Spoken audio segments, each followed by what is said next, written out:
My last credits are Dragonfly and Ted Lasso, both of which are very pertinent to today's topic. I am delighted to be joined by Stephen Murphy, BSc, ISC, whose recent projects include the movie Primate for Paramount and high-end TV shows like Atlanta and Mrs. Smith. Stephen has been BAFTA nominated. He's the ex-president of the ISC and current co-vice president of the BSC. Then we have Laura Bellingham, who started out in documentaries before transitioning to drama. Her award-winning work has taken her around the world, from Kansas to Chernobyl. Wow. She's had work screened at festivals such as Sundance, Berlin, and South by Southwest. And her most recent credits are the features Magpie and Amulet, and TV projects such as Buccaneers and Towards Zero, for which she was nominated for a BSc Best Cinematography in UK Drama. And last but not least, Olan, who is a cinematographer who works across narrative film and high-end commercial projects spanning fashion, lifestyle and luxury brands. His films are screened at Sundance, South by Southwest and Berlinale, and credits such as Rye Lane, Last Swim, Surviving Earth, and a new feature coming out soon, The Roots Maneuver. And last year was named as an ASC American Cinematographer Rising Star. Please help me welcome them. So today we're talking about not having any prep, whether that means you come onto a project late, or you don't have your scripts ready, so you might have the time but no scripts to work with, or if you're covering somebody else or replacing somebody, what can you do to stop everything going wrong on the day? So I think we'll start out with practical suggestions and then move on to how tricky it is to navigate these situations from a personal crew level. But perhaps Stephen and I were talking earlier about not prepping scripts but prepping locations. Maybe you could talk a bit about that? Yeah, sure. So I rightly or wrongly, I tend to think of locations as the thing to prep regardless of what's happening in the script in that location. And so if it changes, which it often does, especially in TV drama, it's less of a thing for me to panic about because the space is still the same and I still need the same number of machines or lights or crew or cameras or whatever. So that tends to be my approach to prep anyway. I'm less focused on specific shots unless there's an ultra specific technical requirement, like a long Steadicam shot, or we need an extra piece of equipment. I'm quite lucky in that the jobs I do, we tend to carry some form of a crane all the time, a Steadicam all the time, a couple of cameras, plenty of lenses. So I don't really need to worry about, I need this extra bit of kit or this extra bit of kit. If we suddenly come up with a crazy shot, we can deal with it. But I'm more concerned with prepping the space lighting-wise so that I can be flexible and I can be responsive and I can go with the flow or play jazz, as one of my directors likes to say. So yeah, that's my kind of take on it. And that is also the privilege of working in high-end TV where you have the bigger budgets. Maybe Laura could talk about something where you're working with it, because you do both high-end TV and independent film, and the difference between having all the tools at your beck and call and not. I think I'm sort of similar. Like, I would prep a space, so I'll be walking in there and I'll take sort of wide-angle photos and I'll have a sense of like, okay, well, I want to see everything in the room so I can go back to those pictures later and then get into the specificity of like, it feels like a luxury to sort of be thinking about specific angles at that point. But if you have that sort of portfolio, and I have like my iPad, like it's like my Bible basically in this time. But at the end of the day, like when you're working with constraints, like I am often doing so, you've got to know what your dailies are going to be. So that is the sort of challenging element, and then it's just a case of making you lean into the expertise of those around you, your HODs, because you can prep possible ideas, take it away, discuss it, but until you know what's going to be needed. I mean, usually something like this, it would be like, you can afford one flourish, what's that going to be? And you might have that in your back pocket and see if it fits into when the script lands. But essentially that's the most challenging side from my perspective, is like trying to sort of have that schedule, that sequence, that that spreadsheet of when things are coming in. That's the challenge I find. And this is also like the role of the central loader, which may or may not be on your job, and the best boy and gaffer, like how much you lean into them helping you do that, or doing everything for you. Like if you're on a high-end TV show, you might not get involved in dailies at all, and the central loader will just say, here are your operators coming today, or if you don't have that role in the department, like how much extra time do you put into those kind of more production quite a lot of time. jobs? Yeah, I mean, I think the unfortunate thing is a lot of the time your evenings and your weekends, or your Sundays, do get taken up with this, and it's just you can. It's really about your own preparedness in a way. That's all you can work on, because there'll be that time, that very sort of it's a tense time, right? Everyone knows this is not an ideal situation. Like, I'll find that my encounters with production or writers, they're awkward interactions because they know what you need from them, and at that point it's really just about you kind of holding your nerve, I think, because at the end of the day, they're looking to you also for leadership. So if they see you panicking, you've got to just be. It's almost like a false economy at that point, I think. You just got to hold your nerve and stick to your guns. What, in terms of putting your foot down with what you need, or it's obviously not an ideal situation, right? And I think that it's when everyone feels that anxiety, it's quite easy, especially you kind of sort of experiences with directors. It's it's a lot of pressure on them. At the end of the day, you're there for them, so. To have your long view, your overview, your sort of in your back pocket of possibilities, what it could be, that's what you've got to work on in that time, in that interim, because the script will land, and then you've got to be ready. So that's how I've always done it. Yeah. Olan, what's your top tricks for navigating that kind of situation? No, it's been interesting kind of listening to you two talk, because you working on high-end TV and films, and if you contrast that with commercials, I don't have the Techno-Crane on tap every single day or Steadicam. I have to combat with producers people will usually laugh at you when you ask for a Techno-Crane. So I think when I work on a commercial, the first time you see the location is when you get off the plane and you walk to the location.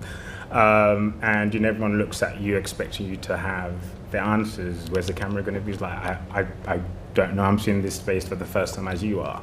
And I think that's why you have to kind of revert back to your intuition, and partly that experience and what your toolkit is. So if I'm on a recce, I'm thinking, okay, if it's an interior, where are the windows? So okay, if I want a side light, which usually looks amazing, so look at where the windows are, what's the sun path. Is it white walls? Then you ask the PD, are we doing something about these white walls? Because me shooting a white wall space means more work for me. And if I'm on a commercial, then we're going to shoot in maybe like a day or two. The wall probably is not going to get painted. So again, it's kind of like leaning into what I know I like as a cinematographer. I don't like white walls like every DP in here. I know I like a window light. Top light is useful to wrap around whatever's coming through those windows. So I'm looking at rigging points. Is there somewhere polecat can go? Are we on the first floor, second floor, 10th floor? If I can't push a light through the windows, is there like a crevice or something? I can stick a bunch of tubes and put some diffusion so I can have some constant soft day.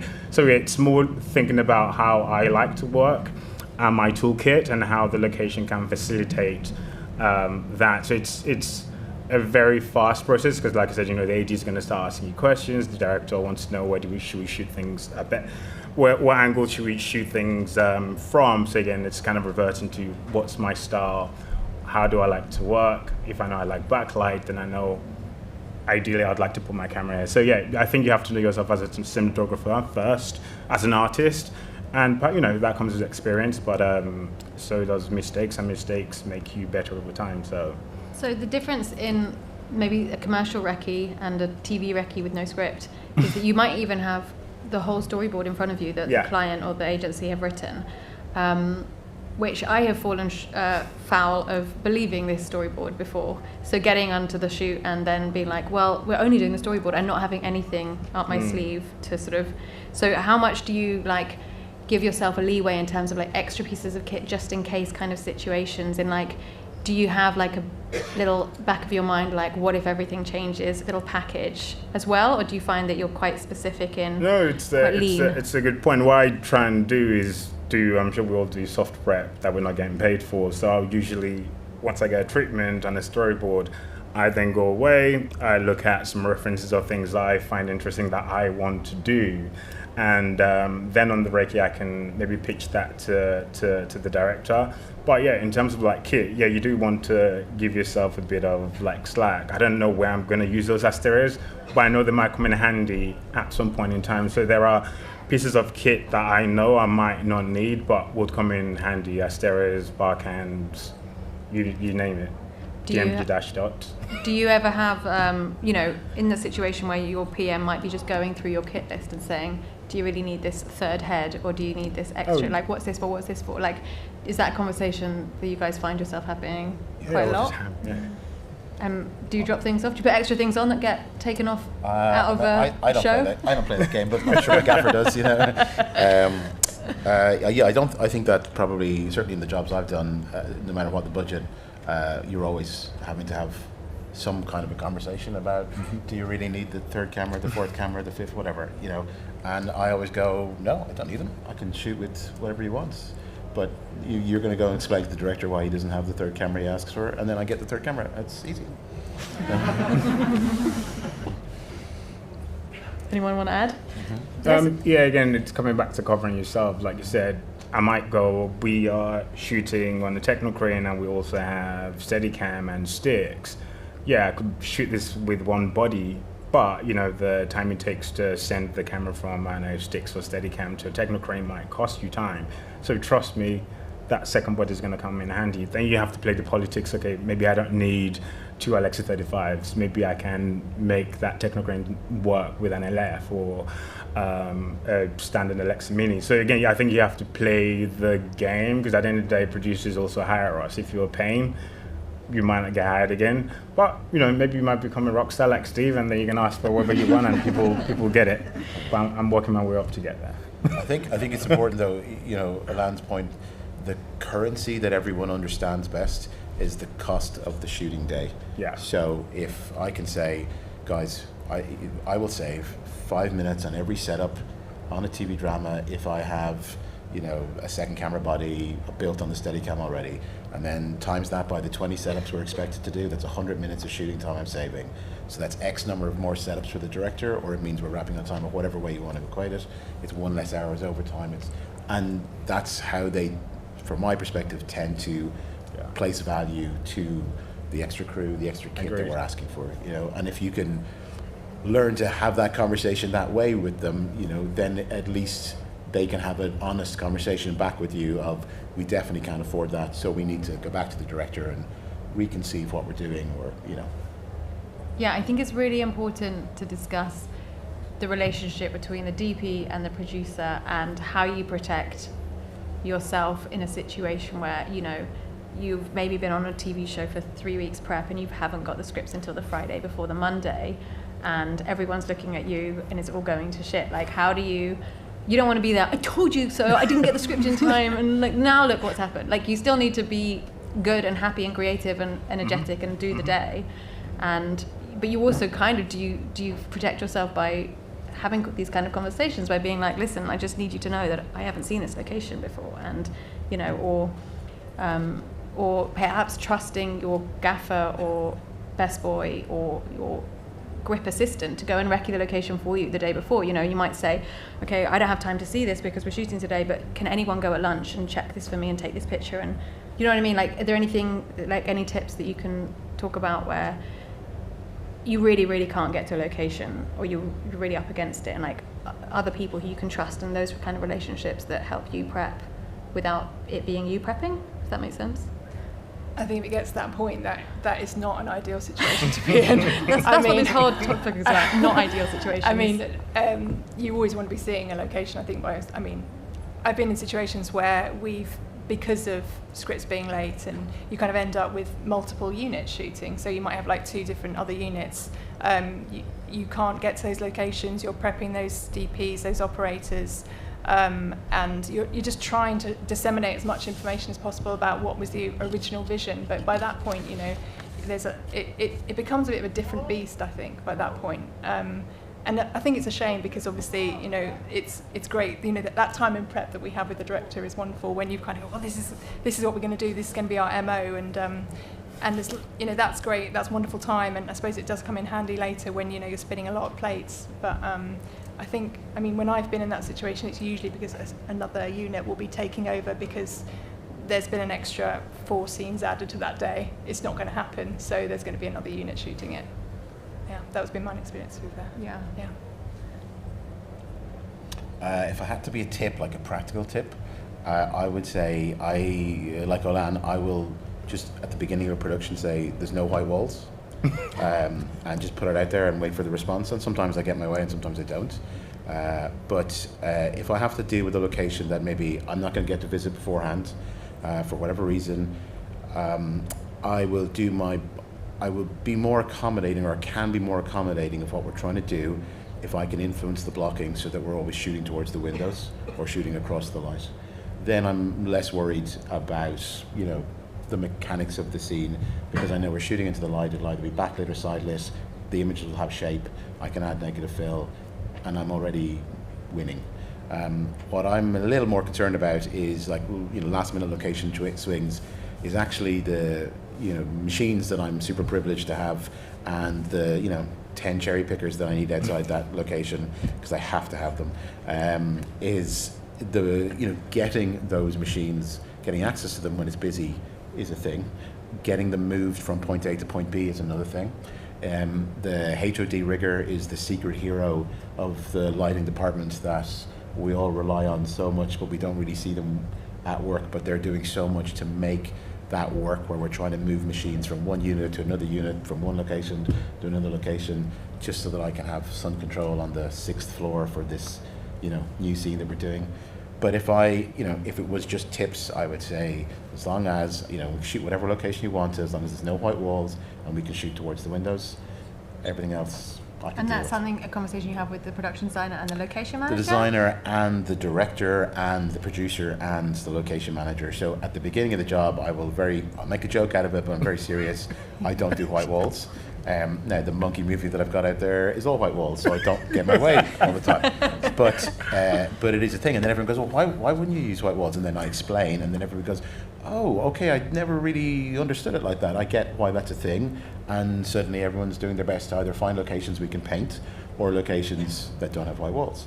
And it just saves a ton of time. It makes the images look better, and time is money. And then the windows thing is a conversation I'll have with the director. Let's say we're presented with recce photographs or scout photographs, and I can say, look, you can shoot, as long as we're not shooting with our backs to the windows into this flat wall, then I don't care what way we shoot. That way, it's all going to look good. And I can control it and I can make it look good. And that gives them a degree of flexibility, so they're not being locked into having to figure out the scene right there in that spot. And it means they can turn up in the morning, have some flexibility with the actors, and know that it's still going to look good. Yeah. And when you explain it in those terms, 9 times out of 10, everyone goes, great, let's do that. Yeah, because you look like you're being an easy, flexible person. Totally. Well, let's talk a bit about shorthand with directors. And Laura, you mentioned, that you and the director might have prep time where you've made all the rules that later maybe fall apart, but you've got your plan in place. I would like to know what happens when you don't have that shorthand. Perhaps you've jumped on a project late, or you're covering somebody, you don't know the director. How do you figure out on the day? Or is there a situation where you just say, I'm not going to take that job because I don't know them, and I don't want to turn up with no prep and no, is there a line in the sand here, or are you open to everything? Anybody? Again, working on commercials, you kind of don't know half of the directors you work with. It's like a new date each time. So one thing you can do to help yourself, obviously, be familiar with their work. Spend a day or half a day looking at their website, their work, and I think you can kind of work out themes in their work. They shoot only wide lenses, or they like slow motion, or they like low angle. There's usually like a running theme across their jobs.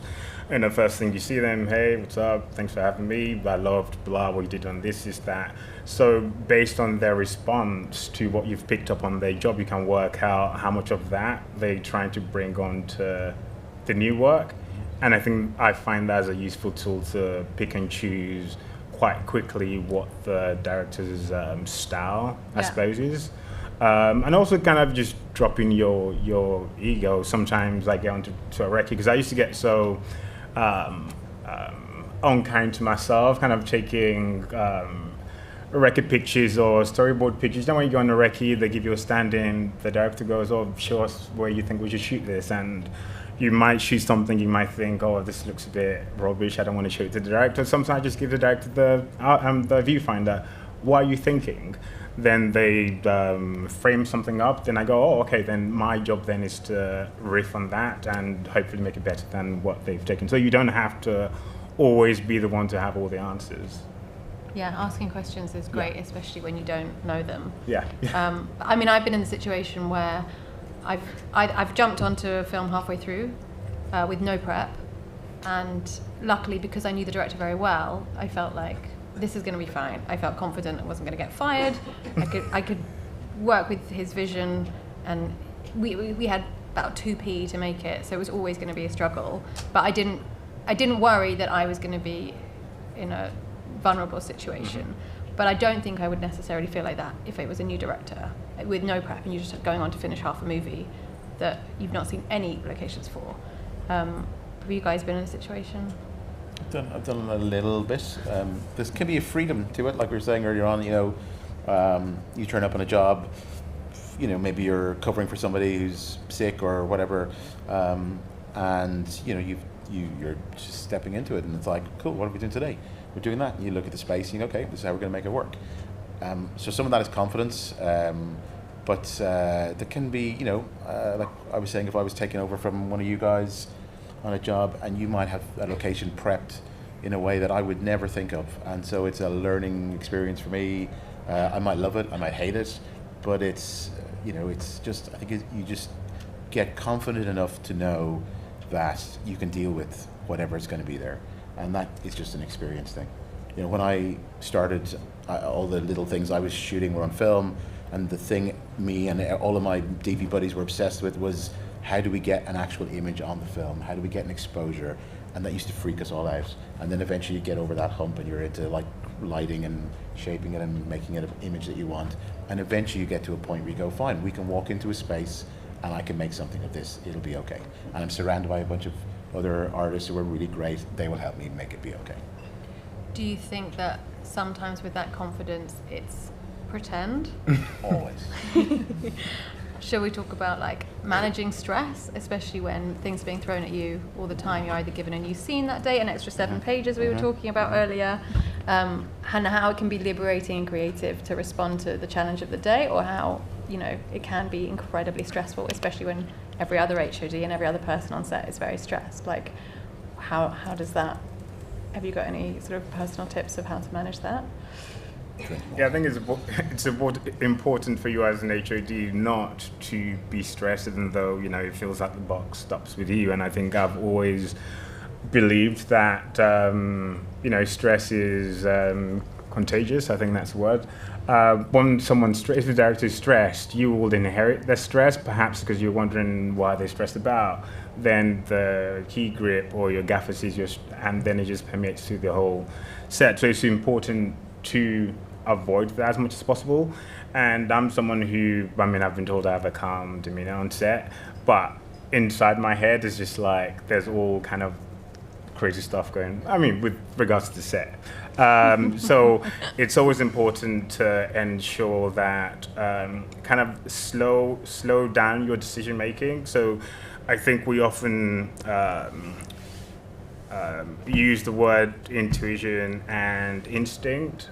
We think they're interchangeable, but I like to think instinct tends to be something that like natural, it's fast, it's something you do without thinking, and that can get you into trouble. Like if you're swimming in deep waters and there's a tide, your instinct is, oh, I need to get out of this water, let me head to the shore. And if you do that, you will get killed by the tide. And intuition, I think it's more knowledge that's been baked in over time, than practiced enough time, then that will naturally become your first thing to go to. So for me, it's super important when things get stressful to trust your intuition rather than your instinct, because instinct is throw blame, deflect, think about your ego, am I going to be fired? How do I project and shout out people so people still think I'm in charge? And your intuition is like, okay, the sun is going down. Let me think, okay, can we bounce some light into the ceiling? It might not look pretty, but it might buy us 20 minutes. So yeah, kind of just slowing your thought process down and not letting your instinct get the better of you. Yeah, I totally agree with that. When I'm in that sort of, that moment on set when you've got like 30 minutes left and you're very, it's just, and everyone's panicking, you can feel that. And then I think in those moments, I always remember that quote, like, you've got really like nothing to defend here. Like, in a way, like if you can just be open, like we said, like handing Artemis to the director and just saying, okay, so what do you want? What is your priority? If you're always constantly trying to fight or push for your preconception of what you walked onto set with, sometimes that can be that can get you in trouble. I think there's that ability to be flexible, which is we talk about a lot, but I think it's really hard for us as DPs. We get like really wedded to what our original vision was, and those moments test you, definitely, yeah. And I would say as well, I think it's really important to recognize how much of the responsibility is ours and not ours to minimize your stress. We're cinematographers, we're not magicians. And if somebody adds 7 pages to the day, it's your responsibility to go, we're not going to get that, guys. We can do this, these are our options. But you're not the producer, you're not the director. And ultimately, it's on them to make those decisions about how to manage whatever their new schedule or new thing is. Because if you absorb all those problems and you try and solve all those problems, you will be stressed, and that is not a good space to be. You're not useful to the production if you are that stressed. Yeah, I think that's also an experience thing. Like certainly, when I was starting out in TV, if the scripts weren't ready, I had a particular situation where production was really pushing me to try and budget a particular like fantasy scene that was as yet unwritten, and they were saying, well, can you just storyboard it? And I was like, I don't have a scene. And they're like, well, we think it's going to be like this. So do you think it'll be green screen, or do you think it will be wire rigs, or do you think it'll be this? We really need to know. And I was like, and I was really, really trying to help them out. Like I was really like, well, okay, well, we could do this, and I could storyboard this, and this is an idea I heard the showrunner say, and this director said, and I spent so much of my extra time unpaid, staying up really late, trying to help them out with this thing. And now I would be like, I will help you when you give me the scene. Give me the scene and I will shortlist it or work out how we're going to shoot it. But I cannot do that until it's written. But at the time, I cannot tell you how many hours I spent trying to help them with this problem that really wasn't mine. I mean, it's also not your job to give them unlimited options, is it? I mean, it's totally not my job. But at the time, because people were pushing me and I felt like I'm part of the team and I want to be helpful and I want to be, a good team player. But that was also like how messy it can get in TV, because when scripts aren't ready and everyone's stressed and they still got to move forwards, sometimes you're just desperately trying to find options, and it's really hard to know, or you learn over time what to know is when this is my problem and actually when it's not my problem. But understanding that the production is doing what Olan's talking about, and now they're in panic mode trying to get you to solve their problem, which is fine, but if you absorb that problem that you can't solve, they're very happy for it to become your problem. So then, because they've got so many other problems that now it's one less thing for them to deal with, and then it's your fault when it doesn't work. And the process can get very sort of segregated. Like that's a camera problem. When really it's actually this is the production's problem. Yeah. I can solve X amount of it this way, or this way, but I need you guys to get on board and make a decision with this, and this, Yeah, absolutely. Right, what time is it? Okay.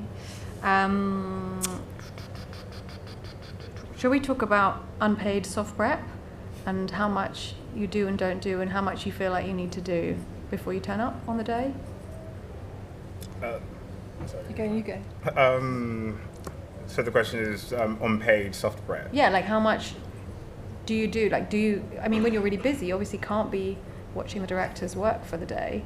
But do you feel like, do you need to read that script back to front and have all your own references just for yourself to walk on set and feel confident? Or do you feel like, I don't have time and I'm just going to turn up and see how it happens? Yeah, I think because I work in short form and the features I've done, I think maybe half of them are with the director friends I've worked with on short form. So sometimes you just get some of that soft prep via, I don't know, you're having a dinner with the director or like a lunch, and then you just listening to what they are saying.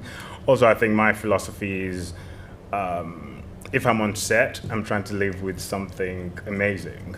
So it's in my best interest to ensure I have something good. I shoot something good. So I spend a lot of time, looking at references, whether it's photography books or shot deck or all this stuff that we all look at, just making sure I'm impregnating my brain and my subconscious with all these like images of different types of low angles, high angles, and all that stuff. So for me, I just feel it's incumbent on me to make sure I come with a brain full of ideas. So yeah, even though it's not paid, I'm hoping that if I come up with something good, that would afford me the chance to get better work, or the producer or the director wanted to work with me again because I came with a full deck of like, I don't do this on all jobs, but I think a lot of directors do appreciate when you turn up on the job and you've made like a 10, 20-page deck with like GIFs and all this stuff.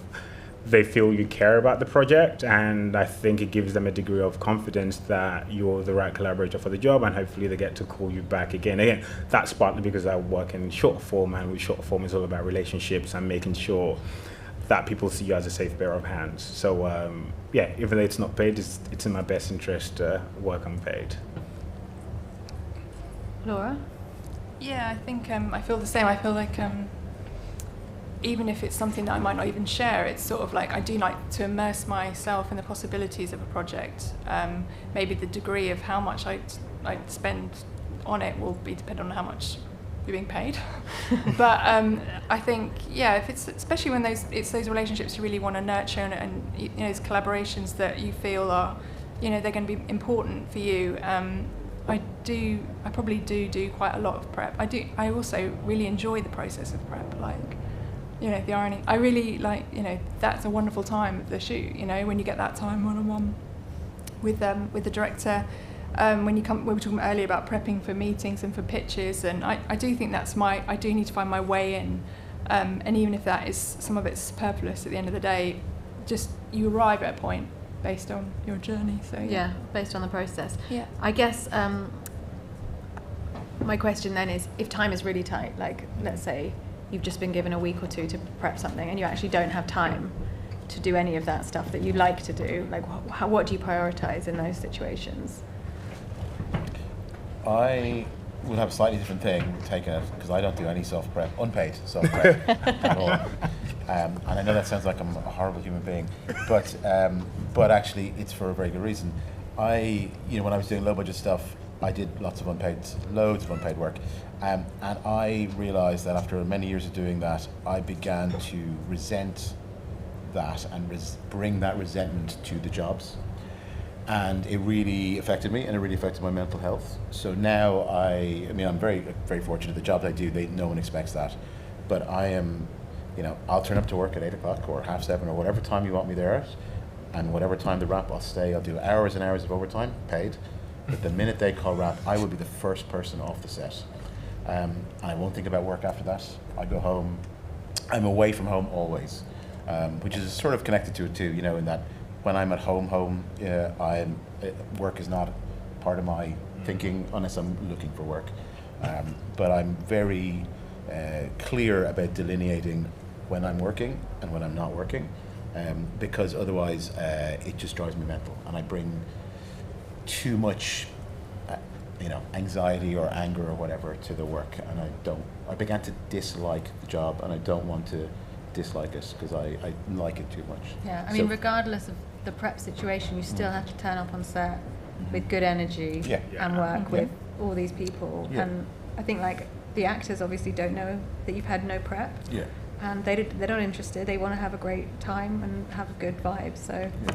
I mean, and they also have been given 7 pages to learn that day. Yeah, exactly. I was just going to say, they're obviously impacted as well by the lack of script, so you're all in the same boat, aren't you? Yeah, absolutely. Part of the trick, I think, is figuring out the job. The thing we were saying earlier on,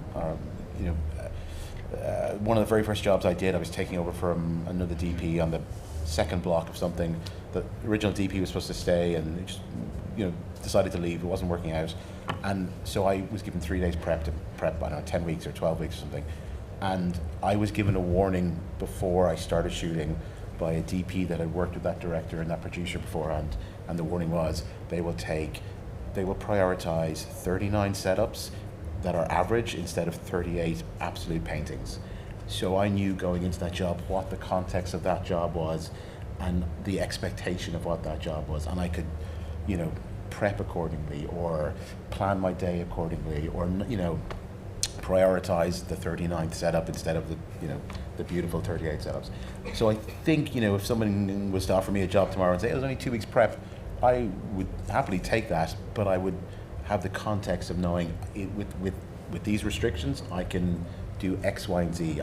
I'm not going to make it look like Jurassic Park with 2 weeks prep, but I can make it look like this. And it's about sort of managing my expectations and everyone else's expectations about the kind of thing we're going to make and the tone we're going for.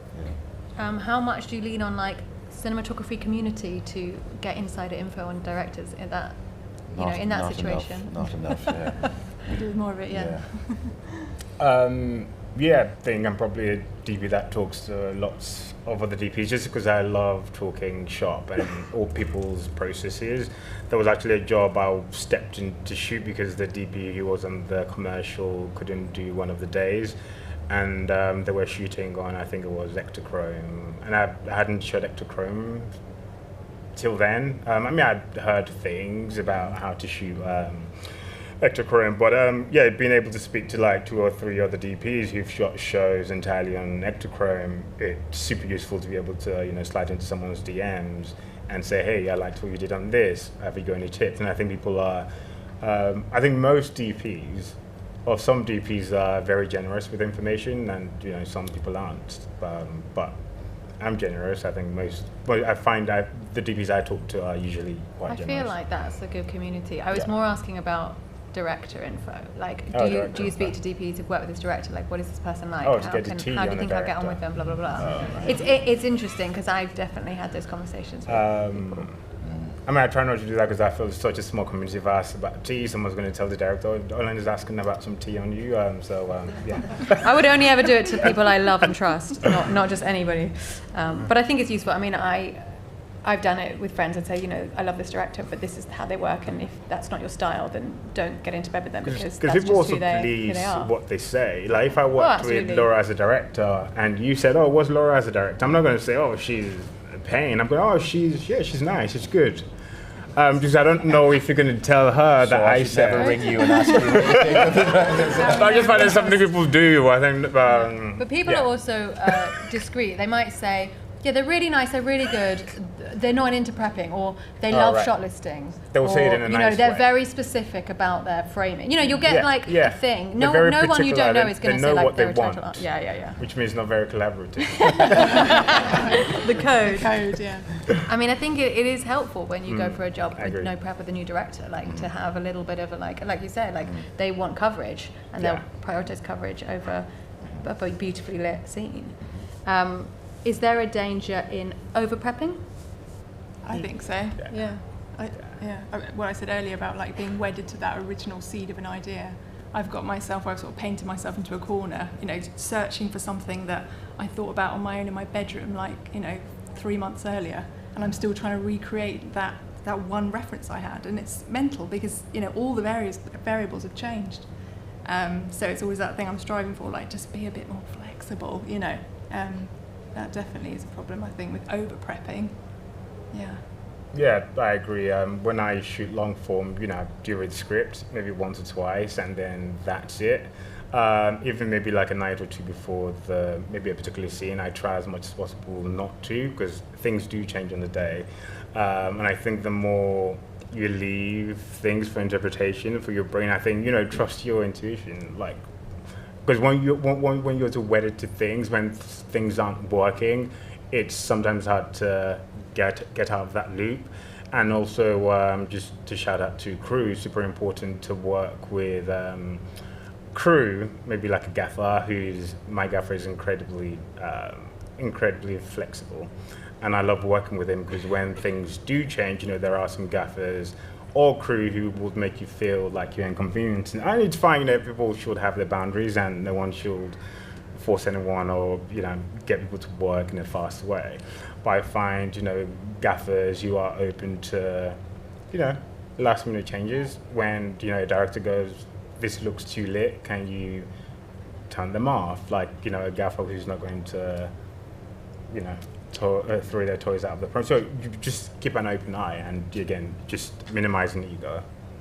Yeah, I mean, we should talk about the team, your regulars, your like ride or die crew, and how much that helps when you don't have prep, and like if the team that you can just pick them up. And it's kind of like the great thing about working in film and the worst thing about working in film, because it's such a closed community. It's like a traveling circus. Most of the jobs I do, it's with the same crew. I'd say 95% of the time, same crew. So if I don't know you, or if you haven't shot with me, it's super hard to kind of get into that circle. And that's because I know I need those people to be able to deliver and also to maintain my stress. They know I like sparkling water. So so every time there's like a bottle of sparkling water waiting for me on the dolly, they know when I'm stressed, even though I might not look stressed, they just know. So that's incredibly important to have the same people. But I get it that it's hard to get into the industry. But like I said, it's a good thing about working in film, and the bad thing is, well, it's such a closed community. But that's because it's important to being able to react quickly, people who know your shorthand, and people who, if you do say something that out of context might feel like you're having a go, but they're still, can you please hurry? If you said that to a gaffer you've worked with all the time, they're not going to take it personally. If I'm working with you for the first time or second time, you might not understand that that's how I talk. I wasn't shouting, I just have a loud voice. Do you want to add this before I open it up to studio questions? Anything? Just to add to that, I would say the trick to being a good DP, I think, is learning how to lean on your crew and your collaborators.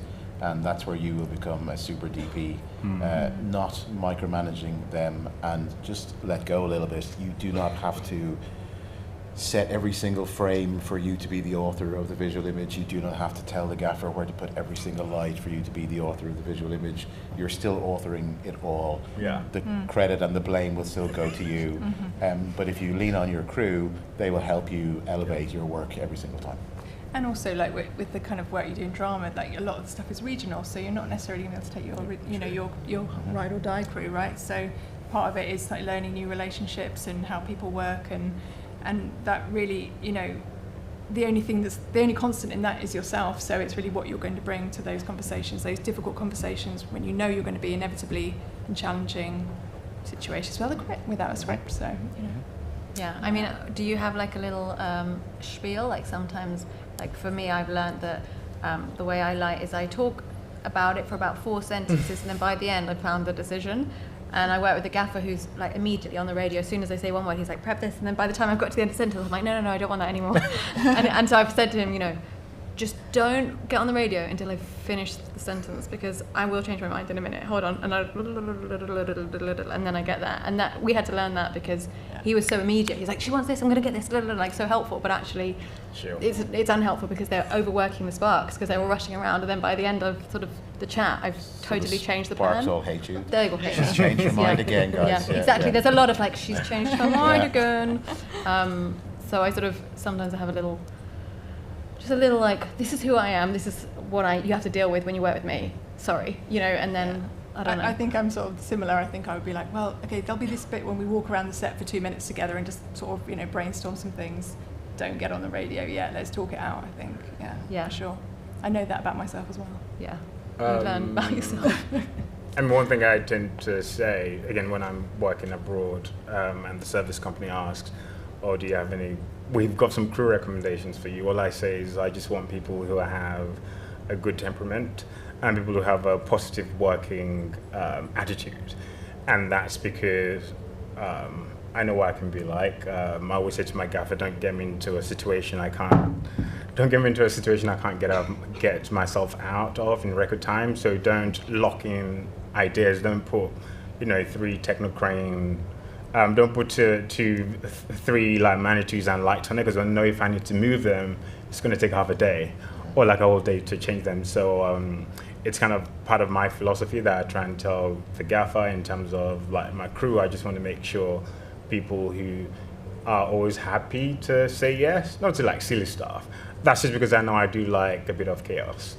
Yeah, Kind of good chaos. what you like don't want to deal with when you're improvisation. when you're stressed Yeah. is someone kicking their toys out the pram because the plan's changed. Yeah. Like when you haven't got any prep, that is the reality. You're shooting and it has to change because you don't know what you're doing and you have to wake it up on the day. Yeah, and There people is are no open to plan. that. There is All no plan. jazz. So you have to keep in mind. I'm going to open it out. I've been asked to ask you to stand up and wait for the microphone when it arrives, so please do that. We have a question at the front. Thank you.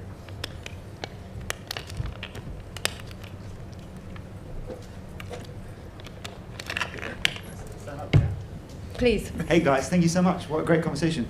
Could you talk about coverage, and in a situation where you want the coverage to come out of a deep understanding of the script and the material, you're not going to get the director's time on set that morning because they're too busy with the actors. You might not have the time on a 2-week prep. Like, how do you deal with coverage if you want it to have some sort of deeper meaning rather than just see what we feel like on the day? Thank you. Talking about camera coverage. Yeah, how to cover a scene. That's tricky, isn't it? Because when you're shooting out of order, obviously, and then if there's no script for part of it, then you're gonna immediately lose that sense of that arc of the story, right? So those decisions already, you've compromised those decisions. That's the reality. You don't have that. So you're working in a slightly different space. So then you're more doing what you described, which is not a bad thing. It's just that a little bit of meaning, I think, is lost. It's harder. But we were doing, on one of these jobs where I had no script for one episode, we had like 5 main characters and we were like following 5 different versions of one scene. Like trying to just cover that subjectivity was completely insane.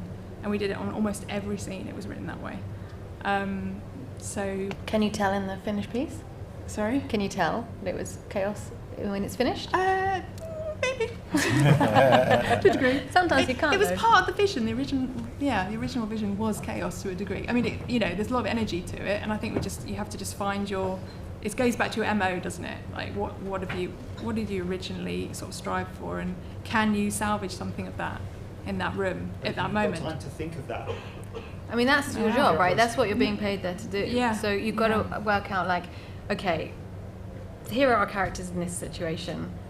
Who is the person that we really want to like land on, or all of them in your case? Or normally there might be like one reaction or 2 reactions. Yeah. So you need to make sure you get that covered, and then you usually have to like find a way into the scene if there's an interesting transition, or start like what is the scene that came before. And now if you're on TV where the script is like changing all the time, you might lean on your script supervisor and be like, what time of day is this? And what's the scene that's come before? And, oh, that's changed. Okay, now it's this, and blah, blah, blah. And what do we do? And I find that I have, on TV, I get all the stills from every take on a Dropbox or a box. So I have this whole archive. If you're on something for months and months and months, and you shot something months before, or the other DP might have done it, but you're now either filling in for them or your scene is cut with theirs, to have an visual archive on your phone really quickly to just bring up, okay, this is the scene that comes before, or this is the scene we're referencing, is really helpful, or your DIT is amazingly helpful there. But I think you have to try and remember, like, what is the purpose of this scene and how am I going to get that? And then if it's TV, you kind of still have to cover all the lines. It doesn't all have to be in close-ups. That central idea, can't you? Like you've got your nugget of the scene. Yeah, and you then need to have your nugget and either an interesting way in or out the scene if you're lucky. If you have time. Yeah. I think you're lucky if you get to have those conversations. I think everything, certainly the stuff I do, everything is reactive. And the idea that I'm going to talk about, a close-up that we talked about in prep 4 months ago, that's changed several times, certainly doesn't happen for me.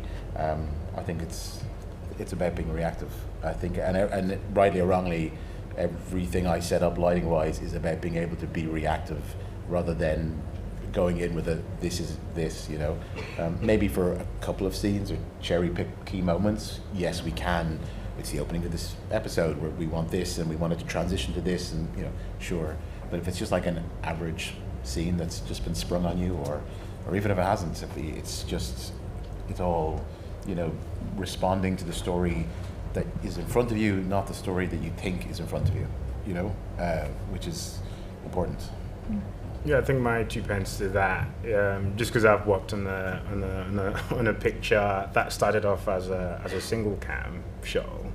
Similarly, we had a number of characters who were equally important, and it went from a 1 camera show to 3 cameras at the same time. So I think what I found was if you can use some of the tools you have, like one of the tools you have is lighting. So if you light the scene in a way, and you can work with the directors to block the scene in a way that you can shoot multiple cameras at the same time and make it look decent, I think that would help, and I think that's where politics on set comes into play. Being able to persuade or influence the director to block and stage the scene a certain way.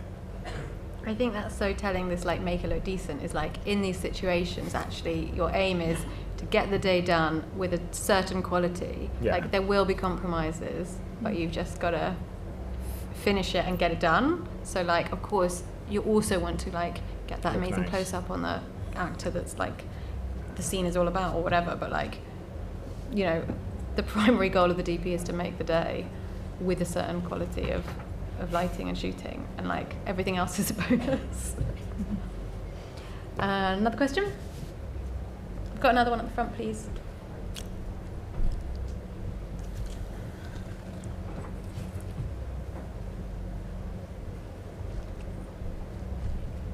Hello, great talk. So my question is, when you're covering a DP, like you're jumping onto a show or film, how do you work with the visual language that's already set? So usually there are like rules when it comes to movement and lighting, and you've had no time because the DP's been sick that day. How do you deal with that when it comes to what lights you have and what tools you have available? I would say you, like I said earlier on, you lean on your crew. If you're in that situation and you're coming in for a day and it's halfway through the schedule, the gaffer's got a really good handle on what the other DP's been doing. I don't want to say it's formulaic, but they will have a rhythm that they will, they're keying. They're trying to always key from a certain side relative to the camera. A key light is this light with this amount of diffusion at this distance. There's certain consistencies that you will have picked up. Your operators will be like, hey, we always do close-ups on the whatever lens. So it's kind of okay to lean on them and go, okay, great. You're there. I think as a DP, you're not there to do 90% of the lighting. We all do 90% of the lighting more or less the same way. We're all going to put big lights outside the windows. We're going to turn the practicals on inside. Your 10%, the you of it, is going to be the tiny adjustment that you make to that close-up. It's your taste, but it's not necessarily you going in like, hey, I need 10, 18Ks outside the windows. That's kind of done. It's really about you going, actually, we should have a touch more fill or a little less fill or be a little bit wider or make a suggestion to the director. So I think you can fit in that scenario a little easier than maybe you think you would. And when you turn up on set to do that, everybody else in the crew knows it's your first day and you're stepping in, so they will go out of their way to make it as easy as possible for their benefit, for you to be able to just step in and modulate things. That's when it becomes so important to have operators in these situations, isn't it? Because it's just a complete, it helps. Asset, absolute asset. Absolutely, especially on a TV drama where you're across multiple blocks. Having a really good camera operator or 2 camera operators is a lifesaver. And like Ness was saying, you've got a great DIT there. I do a similar thing. I've got a bunch of monitors on the DIT cart. They'll take what I call postage stamps of frames of everything that we've done. And if we're on a sequence, I'll have them constantly update the second screen with postage stamp images of all the shots we've done so far. So I can go, okay, great. That feels like, the shot is a little too tight. We should back it out so it matches this, or, that feels a little hot on the key light. You can, have that as a reference. And then you can give that reference to someone else who's coming in. I can call the DIT and go, okay, look, show them this stuff that we did yesterday, the moody stuff we did, in the basement. It should feel like that, and at least it's a help, Yeah, on Ted Lasso we are 2 DPs and we alternate blocks, but sometimes due to schedule and actor availability we end up shooting each other's scenes. And on those, we have different filters and we have slightly different lighting styles. Like I will always sort of lean on the DIT to be like, give me David's reference, like, okay, he's a little bit under compared to me. Like, does this feel like, I'm always like, does this feel like David will do it, or have I gone too bright, or like too, like, I tend to sort of do a bit more fill than he does. So I sort of lean on the DIT in that sense, and the gaffer as well, because they're the same people, because you're always trying to honour whatever that episode is or whatever. And if you're covering somebody on a show, all of the equipment stuff will already be taken care of. And it depends, like I did when I was starting out, I covered for Chris Ross on the first season of Fortitude, because the schedule just went over by like 3 or 4 days and he just couldn't do it. So in that situation, I mean, they'd been shooting for months. They all knew, I didn't know anybody, didn't know one person on the set. It was a big show compared to where I was in my career. And they were super nice. Like, they were like, you know, Chris gave me a shot list. He was like, the gaffer already knows what to do. You're just there to like, you're almost there just to facilitate between the director and the crew and just make sure the day gets done. And the director was also covering. So it was the two of us, like, we're the newbies and everyone else knew what they were doing, and we just had a good day. So as long as, you know, you're making sure you're not slowing the process down, you're like oiling the machine, that's helpful. And you learn loads to doing that, because you just learn what other people are like and how they like to shoot and prep. And yeah, that's interesting what you were saying earlier, like, you know, that 10% or 20% that you bring, that, you know, it's learning to measure that, isn't it? Because you don't want to go and insert yourself and disrupt something that is so well established, you know. It's all understanding that nuance, isn't it? Yeah, I mean, if I'd gone on and be like, guys, I know we've got this plan, but this is how I work, I don't think it would have been a great situation. We've got 4 minutes. Any more questions here? 3 questions. It hasn't gone red yet. Does that mean we've got more time? Can we line up a few questions? Because there's a question here, there's a question over there, there's a question over there. Thank you. Great. Good leadership. That's it, you Well first. done. If you could stand up, that'd be great. Thank you. Thank you so much. I was just wondering, going back to the conversation earlier about being in a white room, this happened to me recently, white room, no windows at all. Just wanted to get your take on like any advice with regards to like how you would make that work. No windows, white room. That's when you throw a fit and you leave.